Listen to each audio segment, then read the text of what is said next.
कि कांग्रेस के चश्मो चिराग, आखिरी चश्मो चिराग राहुल गांधी, राहुल बाबा को ये याद करना चाहिए कि 1947 से लेकर 1913 तक पाकिस्तान के दलाल कांग्रेस पार्टी ने पूरे भारत को बदशक्ल खंडर बना दिया था। को लड़ाना, धर्मों को बांटना और धर्मों की राजनीति करना, इंसान को धर्म के चश्मे से देखना और दिखाना, ये हमेशा कांग्रेस ने किया है। आतंकी हमलों में, बलात्कार जैसे घिनौने घिनौने अपराध में अपने जुबान को कांग्रेस की सरकार ने हमेशा खामोश रखा, चाहे वो अजमल कसब का आतंकी हमला हो या निर्भया जैसा दर्दनाक बलात्कार की घटना हो या सुजेट जॉर्डन, नासिर खान, खादर खान द्वारा जो बलात्कार, दर्दनाक बलात्कार हुआ, ऐसी घटनाओं पर जिस तरह से कांग्रेस की सरकार ने अपनी जुबान में फेविक्विक लगा करके खामोशी बरती, मानो जैसे कि आतंकियों को।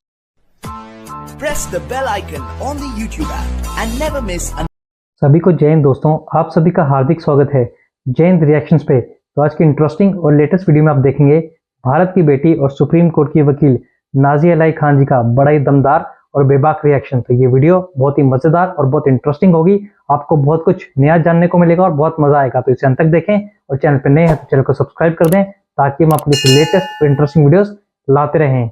जय हिंद, जय भारत। और बलात्कारियों को रोटी और बोटी और हवा दे रही थी कांग्रेस की सरकार। बात आती है कि ये गांधी टाइटल था जो हमने ऐसे ऐसे लफंदरों को बर्दाश्त भी किया, वरना नंगा करके रोड पर कब का दौड़ा दिए होते। ये भारत की जनता के अंदर साहस भी है, हिम्मत भी है और ताकत भी है।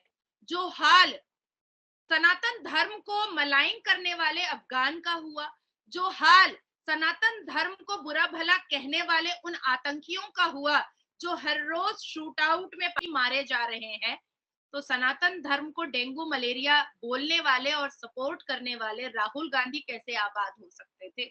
उनको भी तो बर्बाद होना था। आज अब इस वक्त पनौती कौन हुआ? और ये राहुल गांधी पनौती आज का नहीं है, ये पप्पू जीत नहीं पाया। बीजेपी से रिलेटेड ही बात करने वाली है, your favourite topic. Vande Mataram, Bharat माता की जय।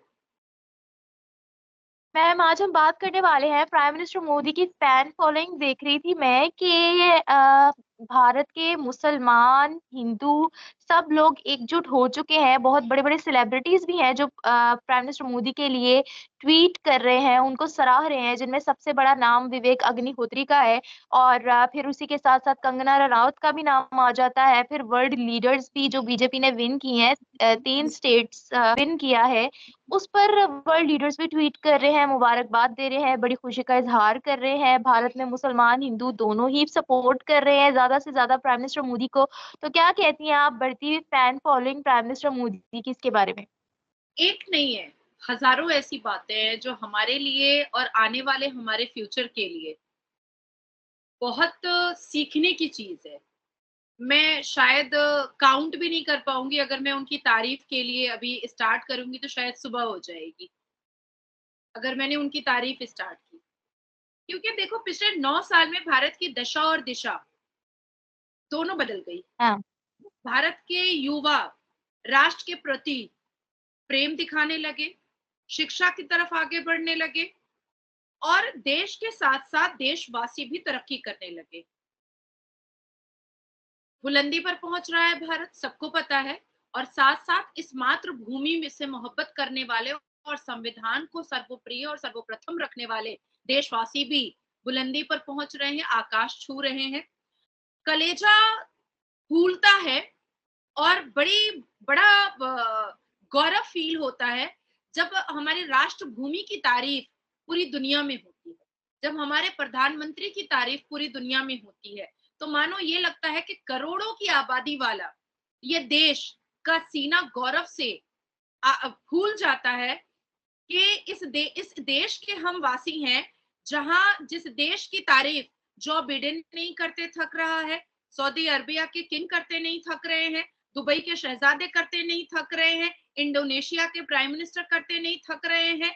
मानो पूरी दुनिया जैसे इस 9 साल में बदलते हुए तरक्की याफ्ता और सक्सेसफुल भारत को एक एक एग्जाम्पल के तौर पे देख रही है कि जो कांग्रेस की सरकार ने एक बदनुमा खंडर बनाकर छोड़ दिया था भारत को, उसको किस तरह से भारत के प्रधानमंत्री श्री नरेंद्र दामोदर दास मोदी जी ने अपने नेतृत्व में, अपने एफर्ट से, अपनी मेहनत से और अपनी लीडरशिप में पूरे पूरे इस बदनुमा खंडर को एक खूबसूरत सा महल बना दिया है।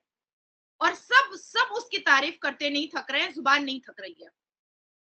बात ऐसी है कि कांग्रेस के चश्मो चिराग, आखिरी चश्मो चिराग राहुल गांधी, राहुल बाबा को ये याद करना चाहिए कि 1947 से लेकर 1913 तक पाकिस्तान के दलाल कांग्रेस पार्टी ने पूरे भारत को बदशक्ल खंडर बना दिया था।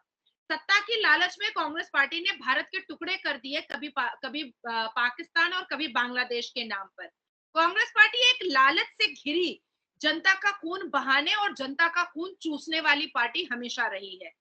भारत की राजनीति में धर्मों को लड़ाना, धर्मों को बांटना और धर्मों की राजनीति करना, इंसान को धर्म के चश्मे से देखना और दिखाना, ये हमेशा कांग्रेस ने किया है। आतंकी हमलों में, बलात्कार जैसी घिनौने अपराध में अपने जुबान को कांग्रेस की सरकार ने हमेशा खामोश रखा, चाहे वो अजमल कसब का आतंकी हमला हो या निर्भया जैसा दर्दनाक बलात्कार की घटना हो या सुजेट जॉर्डन, नासिर खान, कादिर खान द्वारा जो दर्दनाक बलात्कार हुआ, ऐसी घटनाओं पर जिस तरह से कांग्रेस की सरकार ने अपनी जुबान में फेविक्विक लगा करके खामोशी बरती, मानो जैसे कि आतंकियों को और बलात्कारियों को और ऐसे बलात्कारियों को रोटी और बोटी और हवा दे रही थी कांग्रेस की सरकार कि करो, हम तुम्हारे साथ हैं।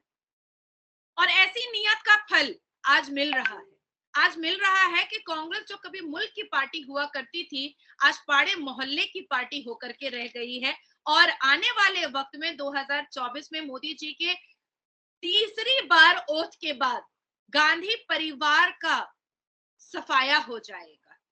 बापूजी ने कहा था कि स्वच्छ भारत अभियान करना चाहिए और हमारे भारत के प्रधानमंत्री श्री नरेंद्र दामोदर दास मोदी जी ने स्वच्छ भारत अभियान किया और वाकई में स्वच्छ भारत अभियान हुआ कि हम भी अपनी गाड़ियों से ग्लास नीचे करके कचरा फेंकने के वक्त ये सोचने लगे कि भारत के प्रधानमंत्री ने कहा है कि भारत स्वच्छ होगा तो हम भी स्वच्छ रहेंगे और हमारी भी हमसे लेकर के छोटे छोटे बच्चों तक के हाथ कंट्रोल में आ गए कि नहीं, साफ रखना जरूरी है। तो कहीं ना कहीं भारत के 82.7% सनातनियों को ऐसा लगा कि जब बापूजी के कहने पर हमारे भारत के प्रधानमंत्री ने एक नारा लगाया स्वच्छ भारत अभियान का, और बूढ़े बच्चे जवान सबने इस स्वच्छता में अपना सहयोग किया, तो क्यों ना कांग्रेस मुक्त भारत का अभियान हमारी जनता छेड़ दे। तो हमारी जनता ने कांग्रेस मुक्त भारत का अभियान छेड़ा और धीरे धीरे इस भारत के हर एक कोने से आतंक को सपोर्ट करने वाला भारत गायब होता हुआ, वैनिश्ड होता हुआ दिखाई दिया।